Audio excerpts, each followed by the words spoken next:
Recharge అయిపోయిన తర్వాత out going తో పాటు ఇన్కమింగ్ కాల్ కూడా ఆగిపోవడం. సార్, ప్రీపెయిడ్ ప్లాన్ గడువు ముగిసినప్పుడు, మొబైల్ రీఛార్జ్ వ్యాలిడిటీ అయిపోయినప్పుడు మీ వాయిస్ ఆపేస్తారు. ఫోన్ నాది, సిమ్ కార్డ్ నాది, నంబర్ నాది. అయితే సార్, రీఛార్జ్ అయిపోయిన తర్వాత అవుట్ గోయింగ్ కాల్స్ ఆగిపోవడం అర్థమవుతుంది, కానీ ఇన్కమింగ్ కాల్స్ ఆగిపోవడం పూర్తిగా అన్యాయం. సార్, మా మొబైల్ నంబర్ ఈ రోజు మా డిజిటల్ గుర్తింపుగా మారింది.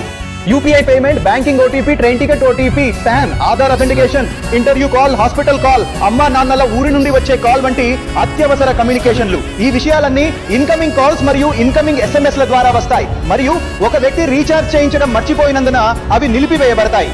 సార్, ఇన్కమింగ్ కాల్స్ నిలిపివేయడం సేవను నిలిపివేయడం కాదు. మీరు వివరాలను అప్డేట్ చేయనందున మీ ఆధార్ కార్డు గడువు ముగిసిపోదు, లేదా మీరు నెలవారీ డిపాజిట్ చేయనందున మీ బ్యాంక్ ఖాతా మూసివేయబడదు, లేదా మీరు ఒక ఎన్నికలో ఓటు వేయడం మర్చిపోయినందున మీ ఓటర్ ఐడి నిలిపివేయబడదు. అదే విధంగా మీరు ఒక రీఛార్జ్ మర్చిపోయినందున మీ మొబైల్ నెంబర్ నిలిపివేయబడకు మరియు డీయాక్టివేట్ చేయబడకు.